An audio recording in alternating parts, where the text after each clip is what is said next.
When I was 8 years old, my parents told me never to dig near the old oak tree. They said the roots were dangerous, that I could get hurt. But even then, I knew they were lying. Because every time I played too close to that tree, my mother's hands would shake, and my father's voice would drop to a whisper like he was afraid someone or something might hear him. 20 years later, I finally understood why. It wasn't the roots they were afraid of, it was what was buried beneath them. I still remember the night I found it. A storm had ripped through our town, the kind that knocks out power and sends trees crashing into houses. When I woke up the next morning, the old oak in our backyard was split clean in half, its roots torn from the ground like bony fingers clawing at the sky. And there, tangled in the dirt, was something metal, something that didn't belong. At first, I thought it was just a piece of junk, maybe an old pipe or a broken garden tool. But when I pulled it free, my blood turned to ice. It was a lockbox, small, rusted shut with initials carved into the side. L.M. Lily Morgan, my sister. I hadn't thought about Lily in years, not since the day she disappeared. The official story was that she'd wandered off during a family picnic, that she'd drowned in the river behind our house. They never found her body. Just a single pink shoe washed up on the bank. My parents held a funeral. They buried an empty casket, and after that, we never said her name again. But as I crouched there in the mud staring at that box, I realized they'd lied. Lily hadn't drowned. She'd been buried, right here, in our backyard. My hands shook as I pried the lockbox open. Inside was a stack of Polaroids held together by a rotting rubber band. The first photo showed Lily sitting on the porch swing, wearing that yellow sundress she loved. The second showed her crying, her wrists tied to the swing's armrest with a jump rope. And the third showed my father standing over her, a shovel in his hands. That's when I heard it. A voice so quiet I almost thought I'd imagined it. "You weren't supposed to find me." I spun around expecting to see someone behind me, but the yard was empty except for the oak tree, except for the hole where the lockbox had been. And at the bottom of that hole, barely visible under the dirt, was a tiny skeletal hand. I screamed so loud the neighbors came running. But by the time they got there, I'd already covered the hole. I told them I'd seen a rat, that I was just startled. And they believed me. Because why wouldn't they? The Morgans were the perfect family. The kind of family that didn't bury secrets in their backyard. The kind of family that didn't murder their own daughter. That night I packed a bag. I took the lockbox and I left. Because I knew the truth now, and the truth was Lily wasn't the only one in danger. I was next. I didn't sleep that night. How could I? Every time I closed my eyes, I saw her, Lily, my little sister, her small hands clawing at the dirt, begging for help that never came. The lockbox sat on my motel room desk, its rusted hinges screaming as I forced it open again. This time I noticed something I'd missed before. Taped to the underside of the lid was a key.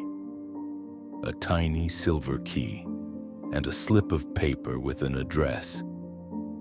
The handwriting was unmistakable. Lily's, loopy and uneven like she'd written it in a hurry. "If you find this, go to the red house on Blackwood Lane. Don't let them see you." Who was them?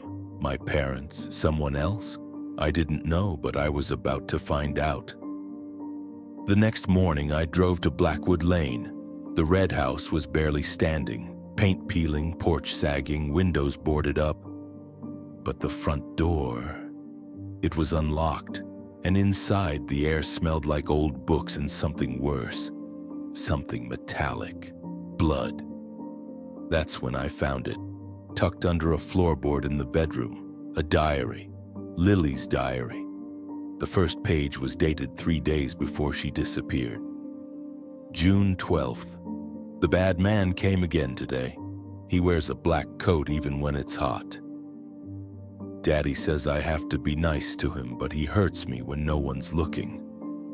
He says if I tell, he'll hurt Emma too. I won't let him hurt my sister, I won't. Emma, that's me.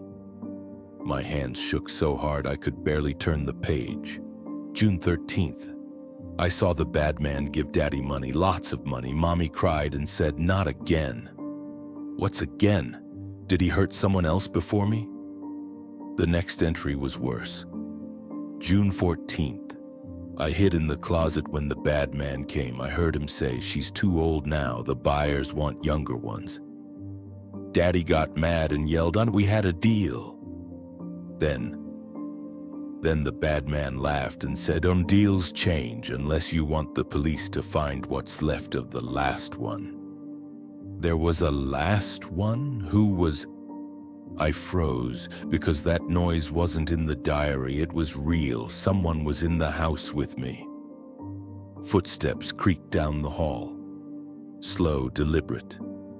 I recognized that walk, my father's. But how did he find me? Unless he'd been following me since I dug up the lockbox, unless he knew I'd come here. I shoved the diary into my jacket and climbed out the bedroom window just as the doorknob turned. The last thing I heard before my feet hit the ground was his voice. Cold, calm, and so much worse than anger. Emma, you're just like your sister. Too curious for your own good. I ran until my lungs burned, and when I finally stopped in the parking lot of a gas station miles away, I realized something terrible. Lily hadn't just been murdered, she'd been sacrificed, and my father hadn't acted alone. Because the bad man in the black coat? I knew who he was now. His face was in every childhood photo I'd ever seen. Smiling at birthday parties, grilling in our backyard, tucking Lily into bed. Uncle Jack, the man who taught me to ride a bike, who brought me candy every Friday after school, who tucked Lily in at night when our parents worked late. All this time, he wasn't just our uncle. He was the monster in the shadows, and my father had let him in. I couldn't breathe, couldn't think. The diary burned in my hands like it was alive. I had to keep reading, had to know how deep this went. The next entry was dated June 15th, the day Lily disappeared. I figured it out. The last one was Sarah Miller. She lived down the street until last summer. Mommy said she moved away, but I saw Uncle Jack put her bike in his trunk the night she left. I think he hurt her like he hurts me. I have to tell, even if he hurts Emma too, I can't be quiet anymore. The rest of the entry was torn out, but on the next page, smeared in what looked like, was that blood. 3 words. They're coming for me. That's when I remembered. June 15th, the picnic by the river, Lily wearing her yellow dress, Uncle Jack suggesting we play hide and seek near the water. How he'd volunteered to count while I hid. How when I came back, Lily was gone. Only now I understood it wasn't a game, it was a hunt, and my father had been in on it. I drove straight to the police station, but just as I pulled in, my phone buzzed. A text from an unknown number, a photo of my mother's front door. And beneath it, tell the cops and your mom gets what Lily got. I sat in that parking lot for an hour shaking. Then I did something stupid, something desperate. I went to the one person who might have answers. Sarah Miller's mother. Mrs. Miller's house smelled like cigarettes and grief. When I mentioned Sarah, her hands trembled around her coffee cup. "They told me she ran away," she whispered.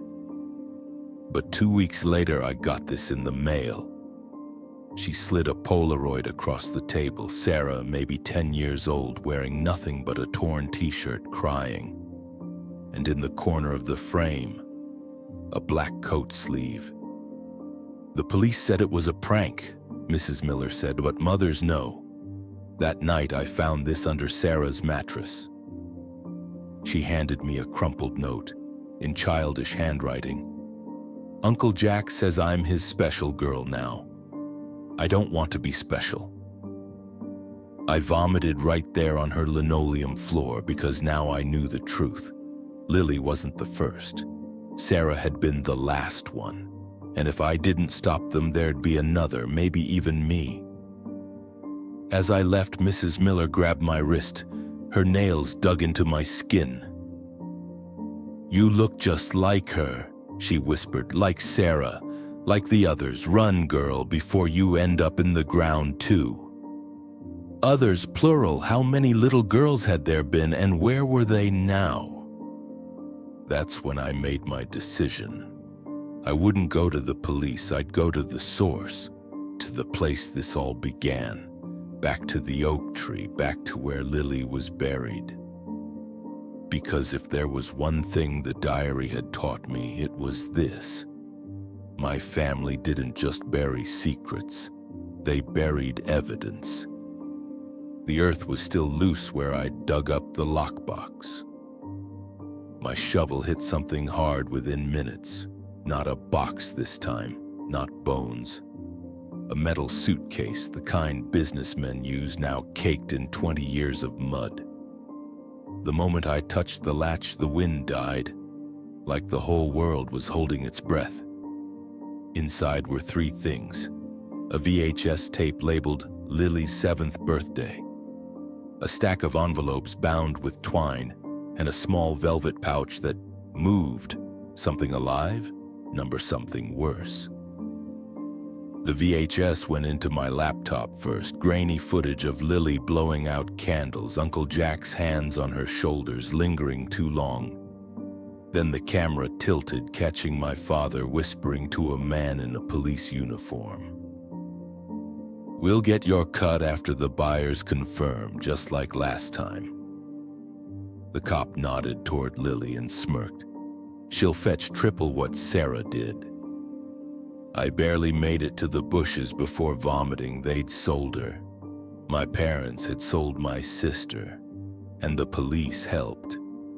The envelopes were receipts, dates going back 12 years, girls' names, prices, and Sarah Miller, $15,000, delivery confirmed.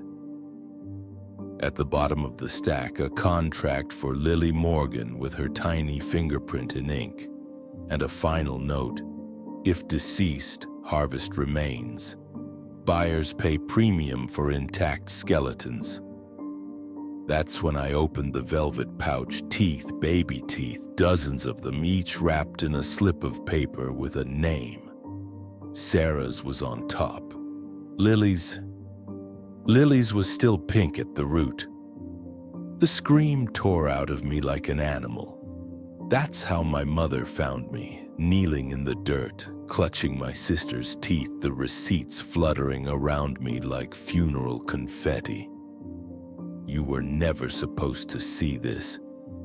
When I looked up, she was holding a gun, not pointed at me, at her own temple. I tried to stop them after Sarah, she whispered. But your father said we were in too deep. That night with Lily, I was supposed to distract you during hide and seek, but I couldn't watch another child die. Her hands shook as she handed me a key. Go to the basement freezer, you'll understand. Then, I don't remember calling 911, don't remember the cops coming, just waking up in the hospital with Uncle Jack sitting by my bed smiling. Tragic, your mother's suicide, he said, squeezing my IV line between his fingers. Good thing I'm your legal guardian now. That's when I noticed the black coat draped over his chair and the little yellow hair ribbon pinned to the lapel. Lily's. The nurse left, the door locked, and Uncle Jack leaned close, his breath reeking of peppermints as he whispered, "You've got your mother's eyes. The buyers will love that." As his fingers brushed my cheek, I did the only thing I could. I smiled and pressed the basement key, now sharpened into a shiv deep into his throat. The police called it self-defense. They never checked the basement, never found the freezer full of tiny bones labeled with dates and prices, never knew about the ledger under Uncle Jack's floorboards listing Emma Morgan, $50,000, delivery pending. But I know. And tonight I'm digging one last hole under that oak tree. Big enough for 2 adult-sized suitcases. The police never found Uncle Jack's body. I buried him deep, deeper than Lily. Beside him I placed the suitcase full of teeth, ledgers, and tapes. The last shovelful of dirt hit the lid just as dawn bled pink over the trees. That's when I heard it again. "He's not alone down here, Emma." I dropped the shovel, ran, but her voice followed, a whisper in the wind, a hum in the engine of my car, a sigh in the static of the radio. The dead weren't done with me. They wanted justice, and they wanted me. 3 days later, the letter arrived. Thick cream paper, no return address, just 5 words. "We have what you lost." Inside, a lock of hair. Lily's blonde, still threaded with a tiny yellow ribbon. Beneath it, coordinates leading to Willow Hill Cemetery. The graveyard was a chessboard of shadows. At the center stood a mausoleum, Morgan carved above the door. And leaning against it, the man from the VHS tape, the police chief, smiling. Emma Morgan, or should I say, Emma Smith. Your real mother named you before she retired. He tossed a file at my feet, photos spilled out, a teenage girl, my eyes, my chin, staring blankly from a hospital bed. Jenna Smith, acquired 2003, status deceased, childbirth. Your daddy bought her fresh off the bus, pretty thing. Shame she bled out birthing you. He stepped closer, gun glinting under moonlight. But you were special, Lily's replacement. We've had buyers waiting 23 years for you. The ground trembled, tombstones cracked, and from the Morgan crypt figures emerged. Men in tailored suits, women in silk gloves, their eyes hollow. Hungry, the buyers. Such purity, the bones alone are worth $500,000. Chief Carter raised his gun. Say goodnight, Jenna's girl. Chaos. Buyers scattering like roaches, flashing red lights, and stepping from the tree line. Mrs. Miller, holding a rifle. Beside her, women, dozens, with shovels, knives, fury in their eyes. The mothers, the survivors. They'd done more than dig. They'd exhumed the oak tree graves, hauled the suitcases to the cops who weren't corrupt, and now they'd come for blood. The cemetery became a battlefield. Mothers dragged buyers onto open graves. You wanted bones? Mrs. Miller hissed, shoving a silk-gloved man into a coffin. Be one. I ran to the mausoleum. Lily's voice pulled me inside, down crumbling stairs into a crypt stacked with tiny caskets, each labeled Sarah, Lily, Anna, Grace, dozens, and at the center, a glass jar, Lily's skeleton reassembled like a doll, ribbons still tied in her hair. Make it stop, Emma, please. I smashed the jar, tore the ribbons from her skull, kissed her brittle forehead. Rest now, I whispered. I'll finish this. Should have drowned you. At birth, he aimed, but his hand shook. Cancer, the kind that eats you alive, had reduced him to a skeleton himself. Lily was mine, not your mother's. Jenna Smith's, just like you. The truth detonated in my chest. Lily and I shared a monster for a father, a grave for a cradle, a legacy of rot. He wheezed. The buyers paid millions for bloodline purity. Morgan girls, stay pure for generations. His finger tightened on the trigger. You're last of the line. I didn't flinch, just smiled. No, I whispered. She is. Behind him, the shattered glass stirred. Little bones clicked, reassembling. And a voice, no longer a whisper but a roar of the wronged dead, shook the crypt. Daddy! He turned, saw it, and screamed as bone fingers closed around his throat. The last sound he made was his spine snapping. 6 months later. The headlines called it the Cemetery Massacre. 37 buyers dead, Chief Carter and my father, suicides. The mothers, never identified, ghosts helping ghosts. I stand at Lily's real grave now. No stone, just wildflowers and wind. The police closed the case, but I know the truth. The buyers' network spans countries, and they want their investment back me. Sometimes at night I hear her, not a whisper, a warning. They're coming, sister, but this time we're ready. I smile, let the wind dry my tears, because under the floorboards of my new home, a suitcase full of teeth, tapes, and addresses. I know where the buyers sleep, where their children play, where they bury their secrets. Let them come. I've been digging graves since I was 8.